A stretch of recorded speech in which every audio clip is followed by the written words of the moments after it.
to be wary of land grabbers masquerading as investors. I will be hanging out with returning Babajide Kolade Otitoju and Olayinka Oyegbile. Journalist Hangout starts now.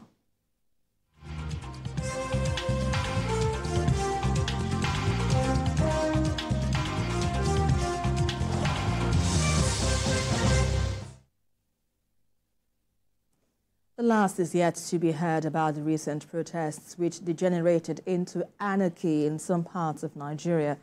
Security agencies have commenced investigations into the violence and waving of Russian flags that greeted the protests. Well, several state commands of the Nigerian police have begun prosecution of arrested protesters during the hardship protests. And according to reports, about 1,135 persons arrested during the protests are undergoing trial in court. Other suspects arrested over waving of Russian flag were moved to Abuja for further investigation. BKO, let me greet you personally. Welcome back to Lagos studio. Good to see you here again. Thank you personally for having me. That's nice. All right, first off, let's look at, we understand the Constitution, section of the Constitution guarantees a right, to protest. But then again, what you make of the trial of these protesters? Do you think perhaps it undermines the constitutional right in any way? No, it's a very good thing to put them on trial.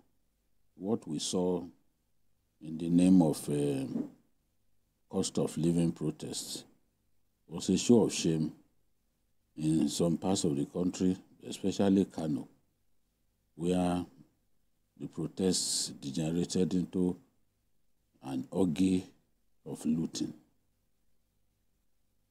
I do not see anything wrong in people who are hungry protesting. It's a normal thing. Given the hunger in the land, protest was necessary, at least to get our government to know that, look, things are not easy for our people. So that if they were under any illusion that, look, Nigerians are not really grappling with some of these existential issues, at least the protests sent a clear message. And I, at no time, said don't protest. What I opposed was the idea of protesting in the way the organizers conceived it. The organizers wanted to protest by parading the streets of our country. And we said, look, given the hunger in the land, given the anger, the palpable anger in the country, any protests that sees you marching through the streets would descend into chaos, into anarchy. That was what we warned about, and it happened. But when you warn people about it, say, oh, he's defending Tinubu, he's a Tinubu slave, he's defending Tinubu. But what have we gained? Look at the city of Kano. They've set that state back. And the governor who said, look, protests are welcome, let them come, he will receive them. They put him to shame. If not for the police, the same police that the governor is always abusing, accusing them of not taking orders from him. If not for the police, they will have overrun his government house. They will have looted everything in the government house, including his bedroom. So we have to be careful what we want. The Constitution guarantees the rights of the people to protest, but it also sets limitations to those rights. And you see limitations to those rights if you read section 44, 45, you go on. You see limitations to those rights. As I've said before, you have the right to swing your arm, but you have no right to swing your arm and then punch my nose in the process, because that will inflict pain on me.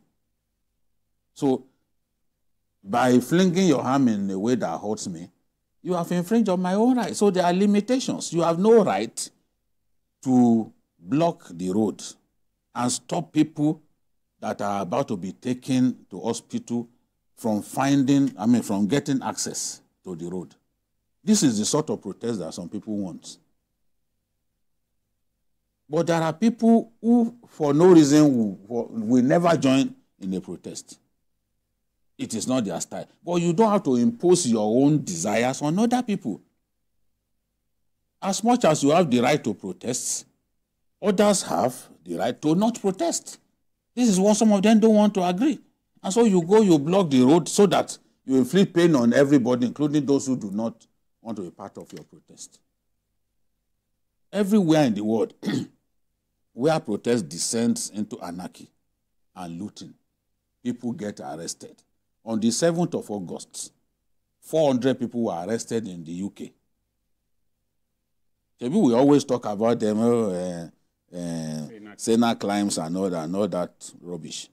In the UK, they've been arresting people. Are we going to say that they don't honor democracy, or that the rights to movement are not guaranteed in those people? But rights have limitations. That is the point.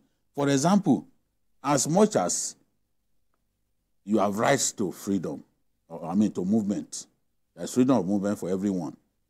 Where freedom of movement is capable of leading to anarchy, that right will be taken away. And they take it away in form of a curfew. When there's a curfew, everyone stays in his house. Nobody talks about the right to free movement. Because, as I said, if government sees that, if I give you this right, it may lead to a descent to anarchy, they can take that right away. We've seen them in the UK, that people are looting shops, just the same way those boys in Kano, Gombe, and other places were doing. I mean, what is the point? You go into the house of a lawmaker. You say you are not happy with him. Anger ought to be spontaneous, but some of these bursts of anger that we saw were quite premeditated, were planned.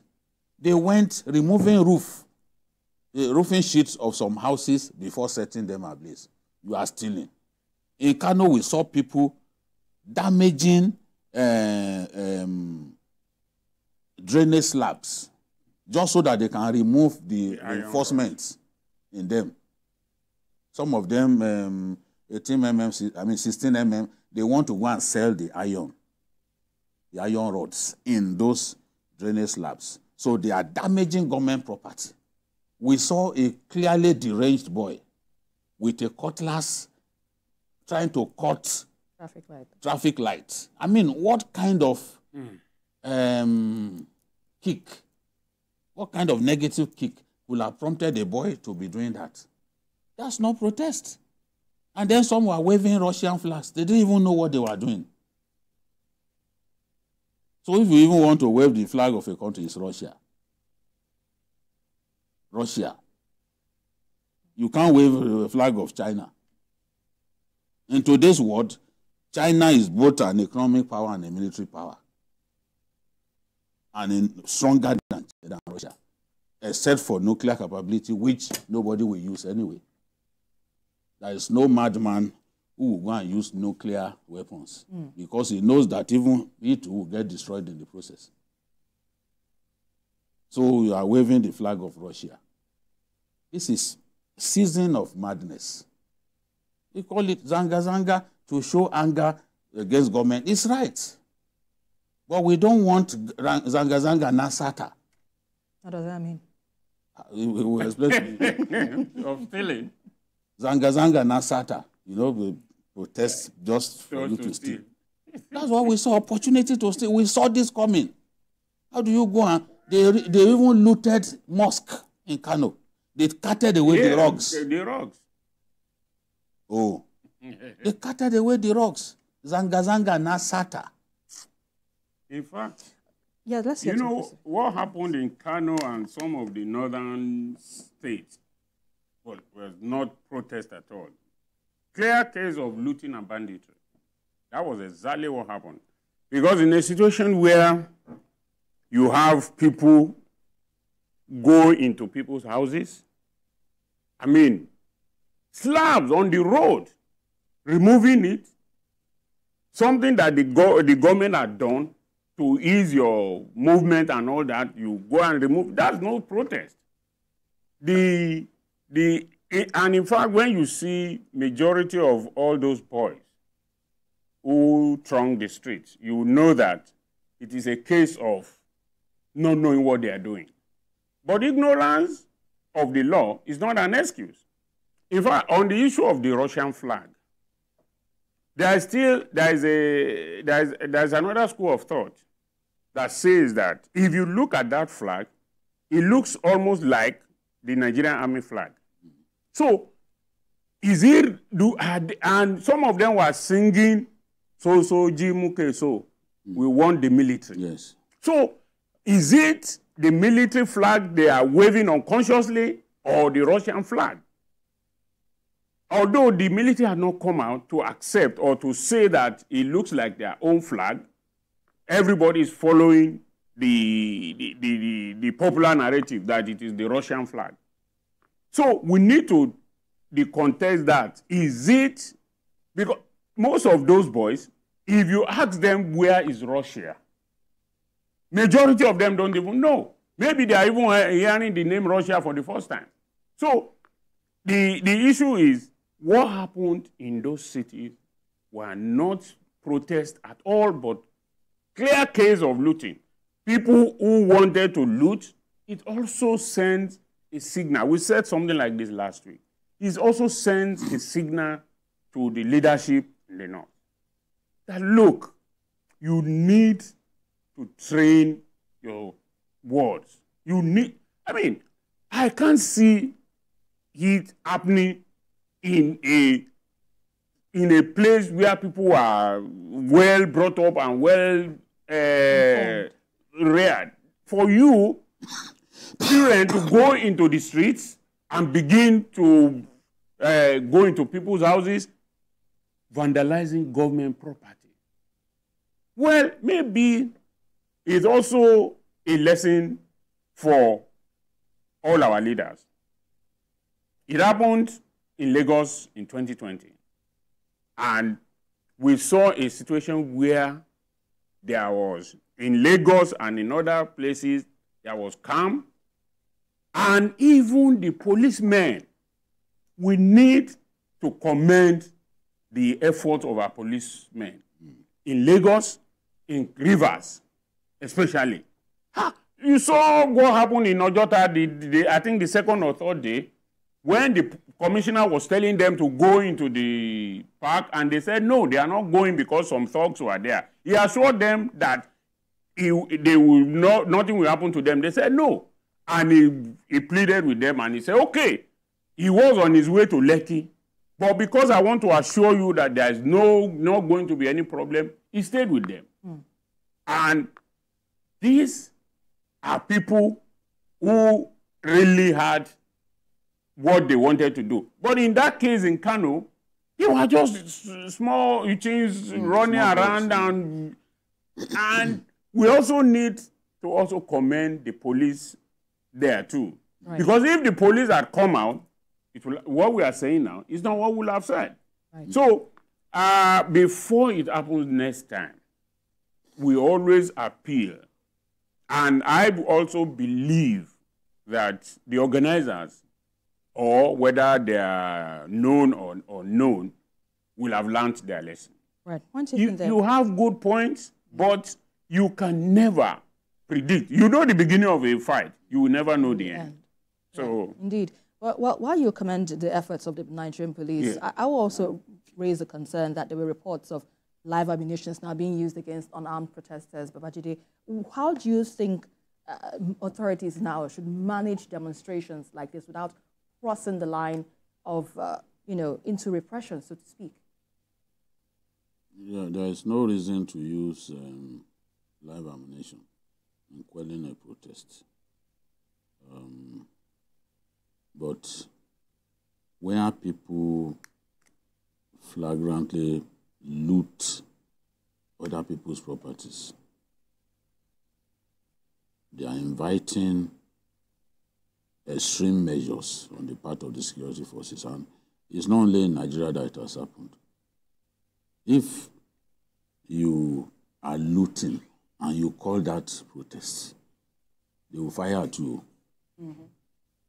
But there should be a way of handling protesters instead of live. They are not protesters. looters are not protesters. Let's make the record straight.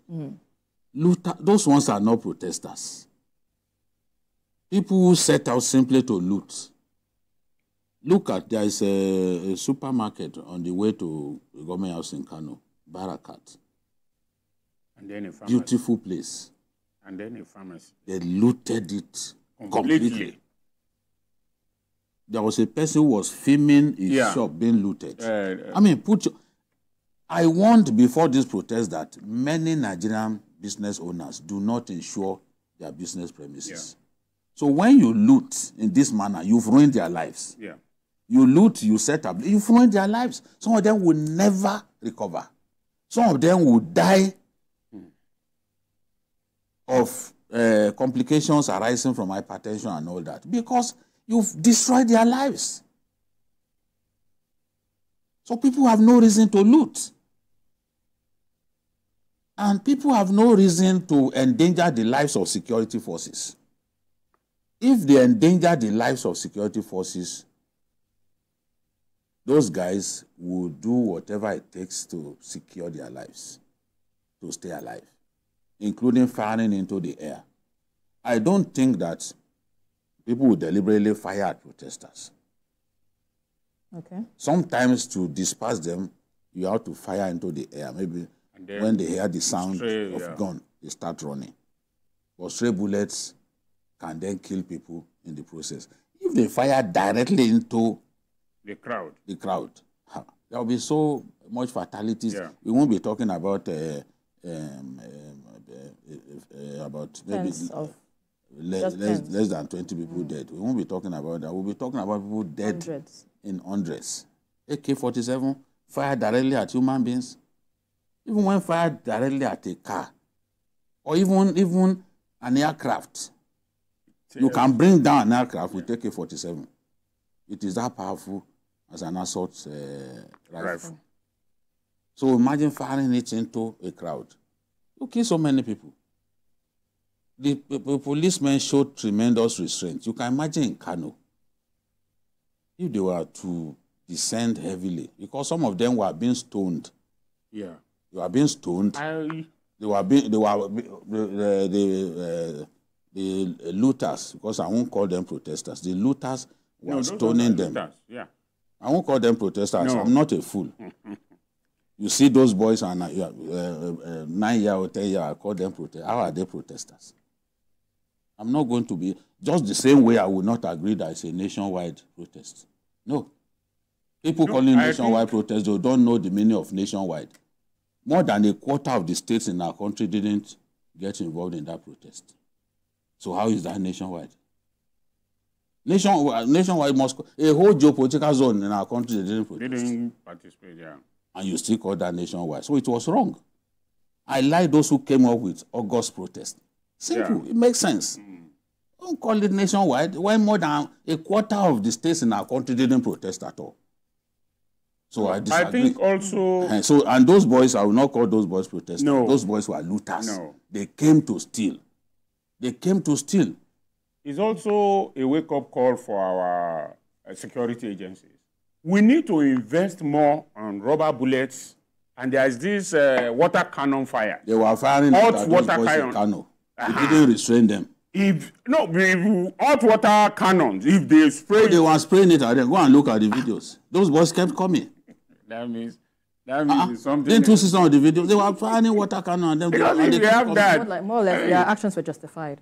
You were to say, more of like their actions were justified. No, you see... As in for them to take live ammunition. Is that no, I'm not. I will not support the use of live. Yes. You can fire into the air to scare people. But collateral damage happens sometimes. I'm not, as he said, I remember the man I don't think it was a direct fire. No. I remember a man who, during his wedding ceremony, he said they should give him 21 guns. Yes. He was killed in the process. Yeah. The groom. He wanted 21 guns salute. But before they reached 21, bullet hit groom. Groom died. So these things, collateral damage happens. Yeah. You know? I remember a policeman in a viral video saying, look, if you shed the blood of any of my policemen here, he swore to God that he would take people's lives. But they were really provoked. Yeah. It's not easy. It's not easy. It's not easy. You see the crowd coming at you, you are their target already. Because where they want to loot, they know that you will stop them. So they want to get you out of the way so that they can loot. And then you call that protest. It's not a protest. And talking about the Russian flag waving by some of these protesters, looters, according to BKO, we understand that a foreign national was also arrested in the process. What do you make of this and the likely implications? Well, in fact, that one is a very funny one to me. I don't understand what the Polish guys, or I think they said they were Polish. Polish, Yeah. Poland. I don't know what is their, what dog do they have in the fight? I mean, is those ones, and I read shortly before we came in that the Polish embassy has already appealed to government. No, they should go through the trial. It is not your business. What is their business in Nigerians protesting or whatever? It is not their business. It's not Polish flag they are carrying. You help them to carry Russian flag. No, those ones should just face the wrath of the Lord. Simple. BKO, your final thoughts on this before we go on break. Let the trial begin. Let those who are guilty serve their time in prison. That will serve as a deterrent to others. We want to see more protests in our country, but we don't want protests that degenerated into barefaced looting. No, that's not protests. It's just using the vehicle of protest To loot and to relieve destroy people public, of their properties. And whoever has experienced this kind of thing before is the only one who can tell the story. Look at Admiralty Way, all the business premises there during NSAS. They looted them completely. They went to ShopRite, looted them, looted ShopRite. Surulere, looted. They wanted to loot Computer Village. But my Igbo brothers, I've known them in Kano that they would defend their property to the last drop of their blood. Yes. That was what saved them. They were firing into the air. They brought enough policemen. These boys couldn't overrun Computer Village. The policemen were shooting and shooting and shooting. Those boys got tired. They gave up the fight. So nobody was able to loot Computer Village. If they had looted Computer Village, God forbid, do you know how many lives will have been ruined? A lot. So let's bear this in mind. As much as we want people to protest, protest is a very good thing. Let government know. Because it's possible for some people in government not to know the extent of the pains that people are going through. It's possible for them not to know the damage that the very poor value of the Naira has done to businesses, has done to people's lives. We need protest. But protest must happen within the ambit of the law. And in any jurisdiction where people step out of line in the name of protest, as I told you, on August 7 alone, 400 people were arrested in the UK over protest. So it is not Nigeria alone. It is not. So all of those people who make it look like, to arrest looters is a bad thing. To clamp down on looters is a bad thing. It happened in the UK. They clamped down on them. And no, those who are saying that if the shoe were to be on the other leg, they will know. You don't support looters. Yes. If your property gets looted, of course. Where do you start from? Where? And you did not insure it. I mean, even if you insure, the insurance will not give you the exact worth. You don't give you the exact worth. Yeah, so in other words, protests are welcome but should be done within the ambit. Yes, and protesters must know not there are limitations. Absolutely. There are limitations. The law states that there are limitations even to the right to protest. Yeah. They must know that. All right, you're still on to Journalist Hangout. We'll have more discussions coming up after this break. Stay with us.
GSM cable.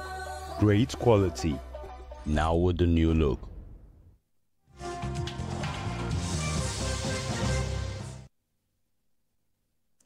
You're still on to Journalist Hangout. Now, to our next focus, the government is a continuum, and one of its core duties is provision of improved welfare for citizens. The tension between the management and staff of the Nigerian Meteorological Agency, NiMET, leading to frequent clashes with labor unions over unpaid arrears dating back to 2019 has been resolved. President Bola Tinubu waded into the issue of the unpaid 45-month minimum wage arrears predating his administration. As such, the federal government cleared the outstanding arrears, and members of the staff of NiMET, represented by the Joint Action Committee of the unions, expressed appreciation to President Tinubu for the intervention in ensuring payment of outstanding minimum wage arrears from 2019 to 2022. PK, it's a laudable achievement, don't you think? Yes, the welfare of workers should be prioritized. I thought it was only state governments that were refusing to pay the full complement of the minimum wage. I didn't know that there were some federal establishments and agencies that were actually guilty.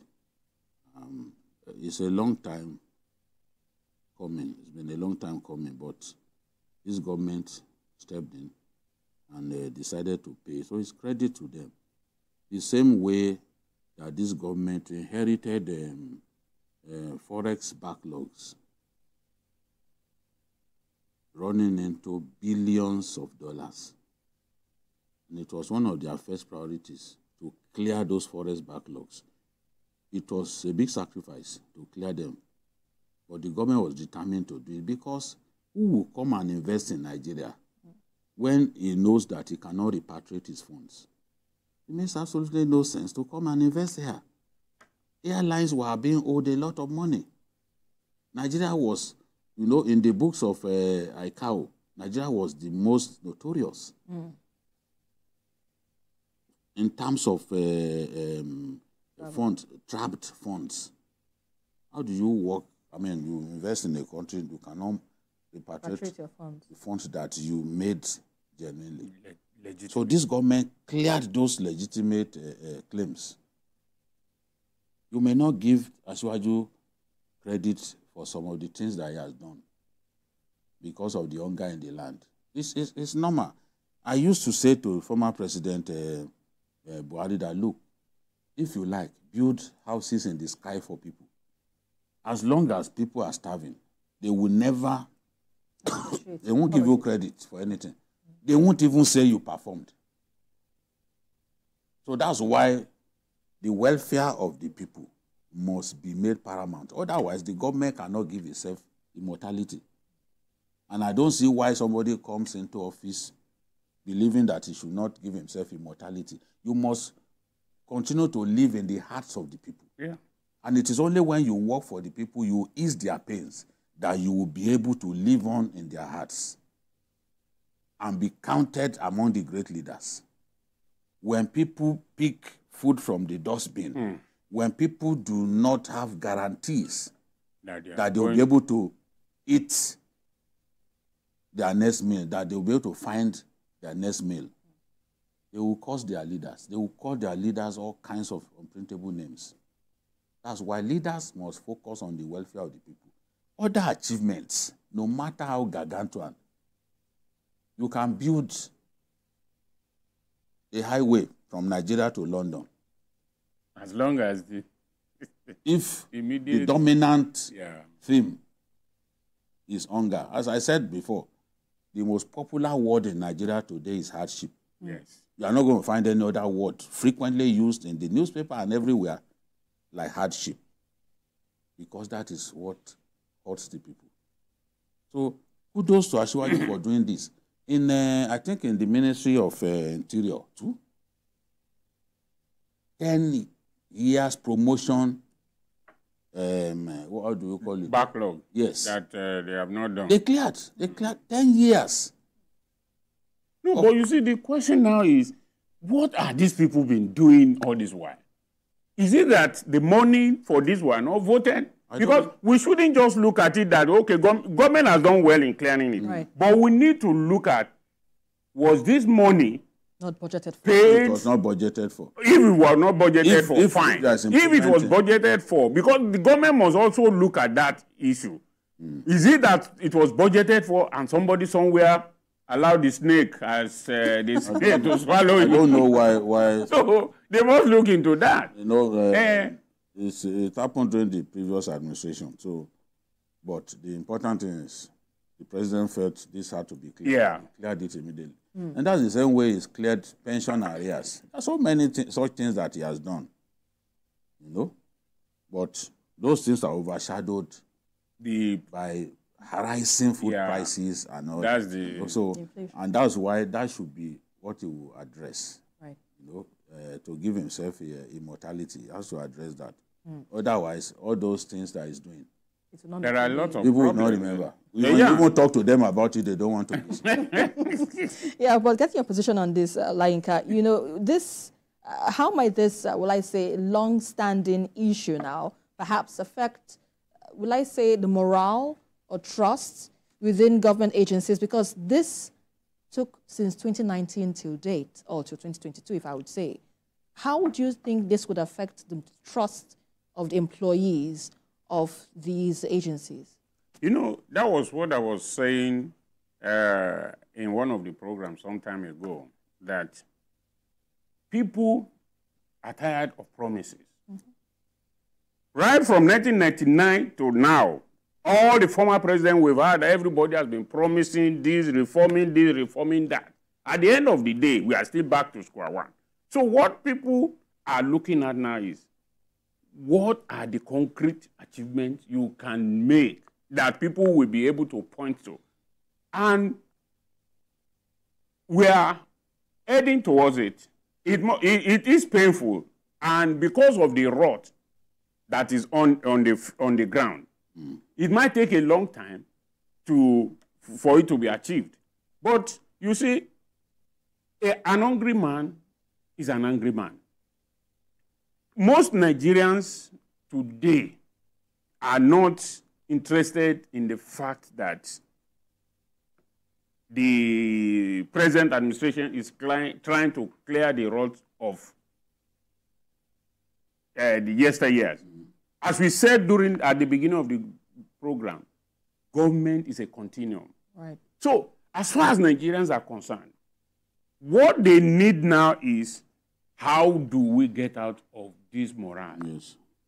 And the way to do it is, yes, clear the backlog. Also, don't forget that people are also looking at the immediate gain. It may not be too immediate, but people must be told, or people must have that confidence that, yes, we are seeing that you are taking the right step, but we want it to be faster. It might not be fast as expectations are. It's just like a father at home. Your child is asking for something. You know he or she deserves it, but you don't have the means. All you need to do is to try and convince your child that, look, I will do it, but I don't have the means now. Let us look at these things together. Be patient. So that's the way I think it will go. A soldier sent something to me. Okay. That in fact we should talk about before we close on this topic. He said this government is paying the group life assurance, GLA, of deceased soldiers and officers that have been owed since 2011. GLA is an insurance scheme that ensures the next of kin of a soldier or officer who dies in service is paid some amount. I just thought you should know. I wonder why it is not out there. You could double check with your people, sir. Wow. So it's part. Yes, owed since 2011. This government has come and is paying the group life assurance of those soldiers, so that at least their next of kin can have something to fall back on. So I also think the information and communication machinery of the government has to improve. It has to improve. Certainly, they have to do something more rather than just. They have to be more aggressive. Absolutely. Okay. All right, let's quickly move on to our next story, where for the people of Ekiriade in Ijumo local government area of Kogi State, the presentation of the staff of office, the Akinrin Oba Johnson Kolade Otitoju, to stamp his elevation to first-class monarch, represents historical and cultural rebirth.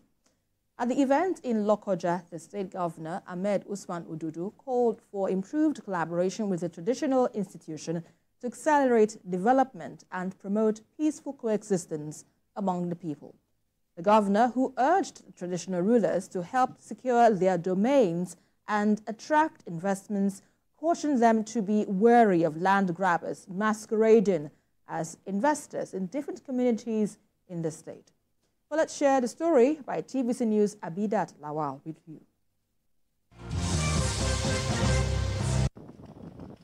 For a community whose traditional stool is more than 600 years, which was upgraded on the 1st of July 2023 to first-class status by immediate past governor of Kogi State, Alhaji Yahya Bello, from an upgraded status, the wait for His Royal Majesty Oba Johnson Kolade Otitoju, the Akinrin of Ekirin land, to receive his staff of office was a long one.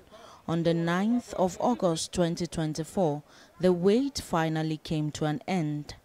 The people of Ekirin community and Ekiriade in general mobilized at dawn for the 2-hour journey to Lokoja, the state capital, to witness the epoch-making presentation of staff of office to their respected king.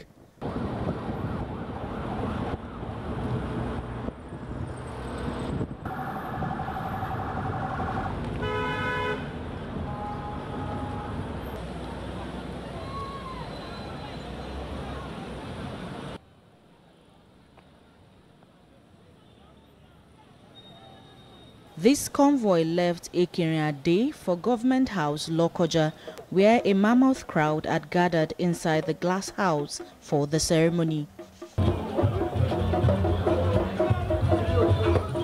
Oba Otitoju and his Olori, Christiana Ebonla Otitoju, stepped into the hall. Shortly afterwards, the deputy governor made his appearance. The people that are here, you can sing here. The governor's entry into the hall was a tumultuous one as it energized the packed hall. He is doing his usual thing to exchange pleasantries with all the people of the state before taking his seat. Without much ado, Kogi State Commissioner for Local Government and Chieftaincy Affairs, Ozigi Didat, outlined the significance of the ceremony. He said by the upgrading of the Akinrin stool to first-class status after many years of neglect, justice had been done to a people who deserved it, and expressed appreciation to the governor for sanctioning the ceremony. I have the privilege and honor to welcome all of you to this very key event, which is the official presentation of staff of office to the Akinrin of Ekiriade, a first-class chief who has already been appointed and coronated. The emergence, appointment, coronation, and eventual presentation of staff of office to the first-class chief, the Akinrin of Ekiriade, represent a sincere and courageous step to give justice to the people that truly deserve it. Son of the Akinrin, Babajide Kolade Otitoju, thanked former Governor Yahya Bello for upgrading the Akinrin stool and thanked Governor Ahmed Odudu for the singular honor of presenting the staff of office to his dad. And I'm grateful to His Excellency, who in spite of his very busy schedule decided to sacrifice today to present the staff of office to my beloved disciplinarian and flogging father. He noted that the impressive crowd of Ekiriade's sons and daughters at the event is proof that those whose desire is to split up Ekirin and Ade communities have failed. Immensely grateful for the mammoth crowd that we've seen today. I can't believe that despite the very short notice, less than 48 hours, we have filled this hall. And it sends the right signal that not just in Ekene, but in Kogi we are one people. And I have no doubt at all in my mind that those who have made a career out of trying to divide us, they can see today that they have failed.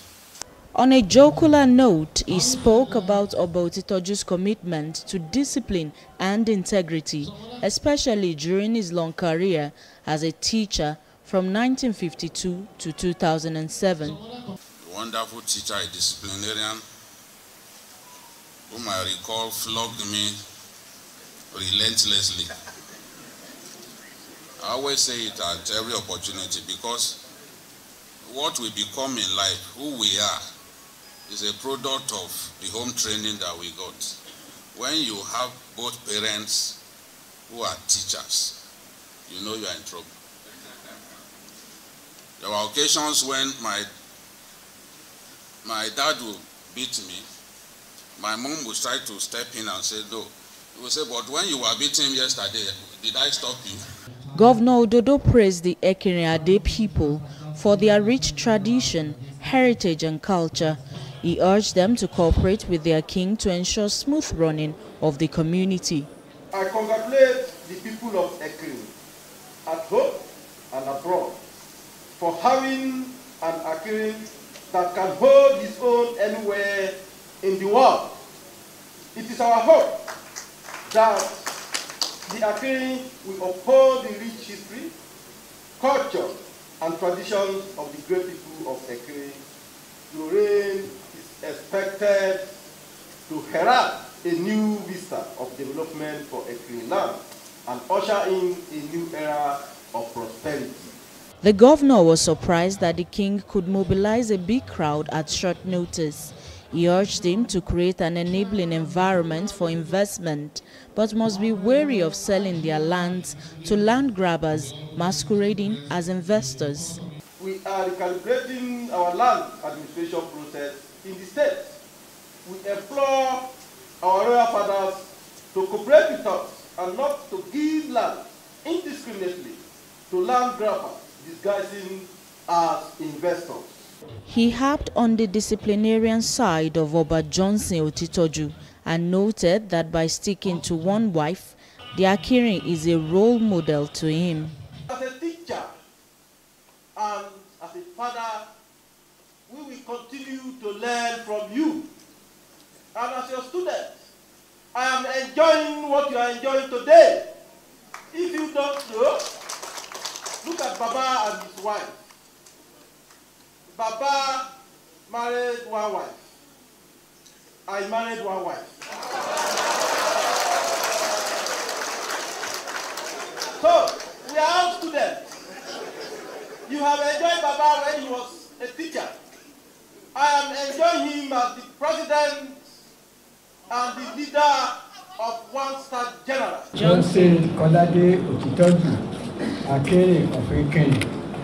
Do solemnly swear. Do solemnly swear. Then came the appointed moment, the presentation of staff of office to Oba Johnson Kolade Otitoju, Egbolono 1, the Akiri of Ekene land.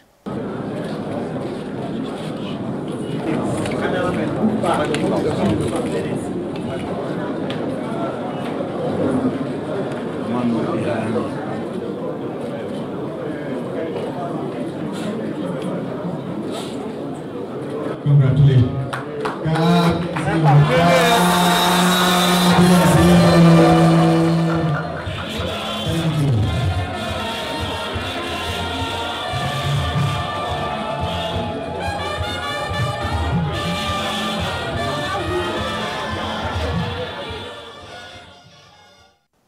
Prominent Kogi traditional rulers and sons spoke on the significance of the ceremony. Baba has what it takes to succeed as traditional ruler. Wisdom, his age can speak for that. And he is a teacher. And a teacher with a very good background. So I know Baba is going to succeed as a traditional ruler. I'm extremely happy. Baba can flog, just like Jide said, he can flog. But we thank God we are enjoying it today. Education is the best legacy you can give to any child. So please, let's educate our children. They will be the one that will do great things for us in the future. On behalf of Otun Ade, where I am the royal father there, we sincerely appreciate the government of Kogi State for giving our father, His Royal Majesty, Oba Johnson Kolade Otitoju, the staff of office. We continue to pray for him to succeed. Our prayer today is to pray for the new Akerin who have just taken his staff of office to lead his people successfully. And we pray to all God Almighty that Akerin and Ekeriade is going to be a successful community in the Jomo Kingdom. Today has shown the unity, it has shown the love between the people of the state, not just from Ogun. All the people of Kogi State, they are here to celebrate with the Akin of Ekeriade. This is a record-breaking event. The event is history-making, and the event is an event that will bring further unity, further progress, and further peace in our community. I'm glad that I'm part of this historical event, and I'm proud again to say that Ekeriade is moving to the right direction. It's an opportunity to continue to foster unity in our community, Ekeriade.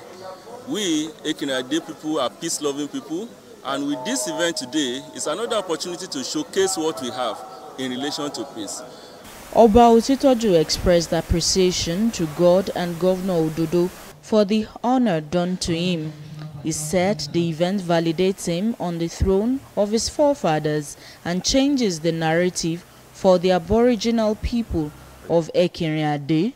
I thank God for the former executive governor of Kogi State, in person of Governor Yahaya Bello, who pronounced the stool, the traditional stool of Akini of Ekini, first class, a feat that had never happened before, and to the greatest joy of those who have been praying and praying and praying that one day God will grade the traditional stool of Ekini.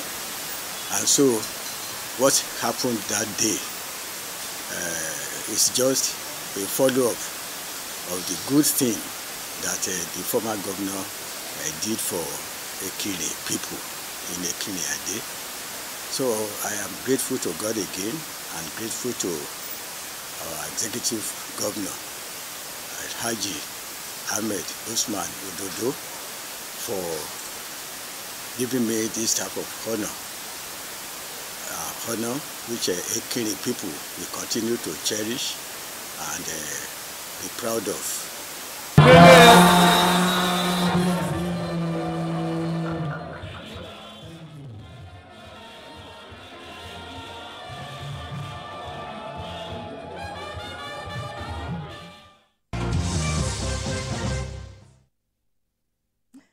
Indeed, congratulations to the Oba of Akiri. Ekeriade. Oba Akiri of Ekeriade. Thank you so much, Babajide, for this report we've just watched. And indeed, we understand that your dad was a disciplinarian and a teacher, and we've seen the product that we can, enjoy from you. Don't forget to add Prince. Of course, officially now. I can't forget that. Is a master flogger. He's a chartered flogger.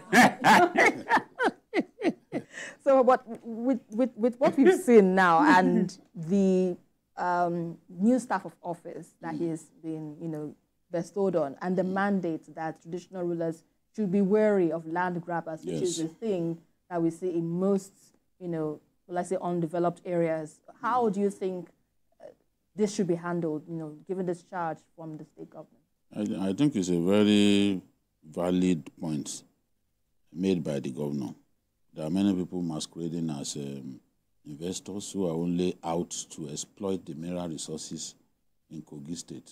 Kogi has more than 20 mineral resources, So their eyes are on Kogi State. They want to pillage our resources and run away. So the governor is saying, look, yes, we want you to do your best to attract investment, but be careful about the people you give land to, because some of them may just be posing as investors when they are not investors. So, and then they've also said they should do their best to secure their communities.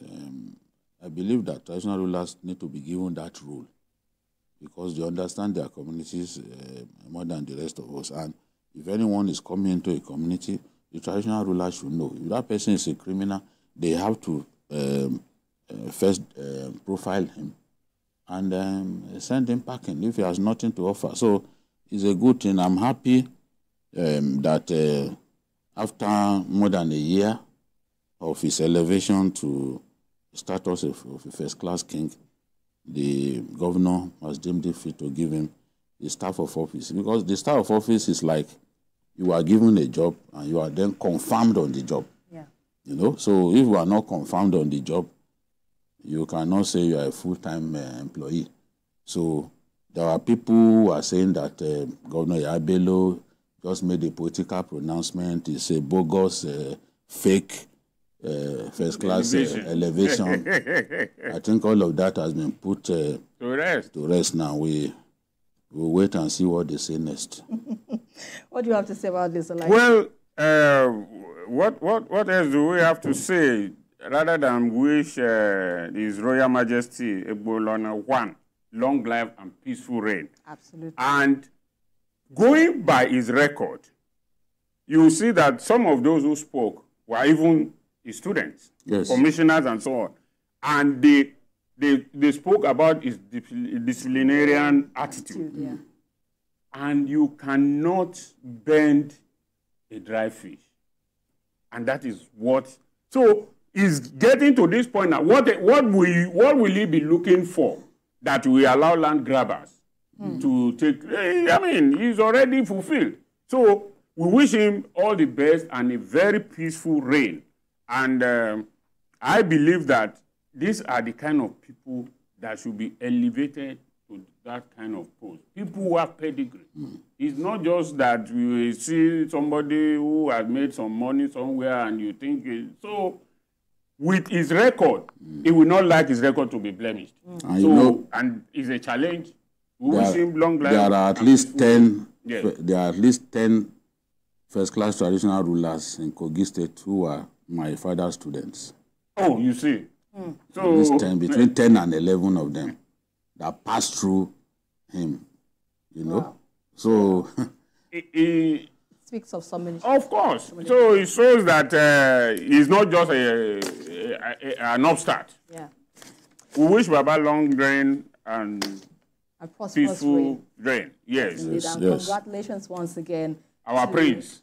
And let's not forget to congratulate once again Oba Akinrin of Ekiriade land. Yes. Congratulations, sir. Well, that's where we have to end today's edition of Journalist Hangout. Join us again tomorrow for another episode of the program. You can also watch the repeat broadcast of the show at 11.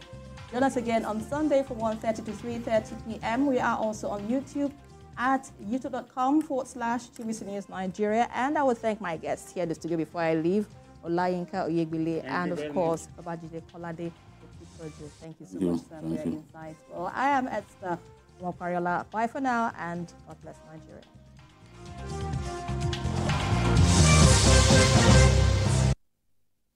Lagos, get ready to laugh like never before. It's Ajepo Unleashed 11.0, out of control. Live at Eco Hotels and Suites. Date is Sunday, 18th August 2024. Time, red carpet 6 p.m. and showtime 7 p.m. Also featuring Judge Do Funny, Romeo Without Juliet, Pencil, Mr. Paul, Memory Card, Edo Pikin, Death Stalker, and lots more. Host Lasisia Lenu and Kiki. Music by Nasboy and Tubaba. Tickets regular 7,000 naira, VIP 25,000 naira. Gold table 2 million naira. And premium tables 3 million naira. Tickets are available at www.houseofajebo.com. For sponsorship and inquiries, please call 0904-398-2088. It's Ajebo Unleashed 11.0, out of control. Produced by iPlan Wonders. Packaged by Lanre Mako Events. Powered by Landmark Corporate Realty, Malta Guinness, Nutrify, McVitie's, and Uganda Airline. Media partner, TVC. Get your ticket now. The following is a paid presentation by ShopX TV. Tired of pans that scratch and stick? Or cookware that takes up valuable space in your kitchen and are of little to no use? Cooking, use ShopX TV. At TVC News, wherever the big news story is happening, we're geared up to break it. TVC News, first with breaking news. Every week, Green Angle, in partnership with Wild Aid, will bring you a documentary series on environmental issues affecting Nigeria's amazing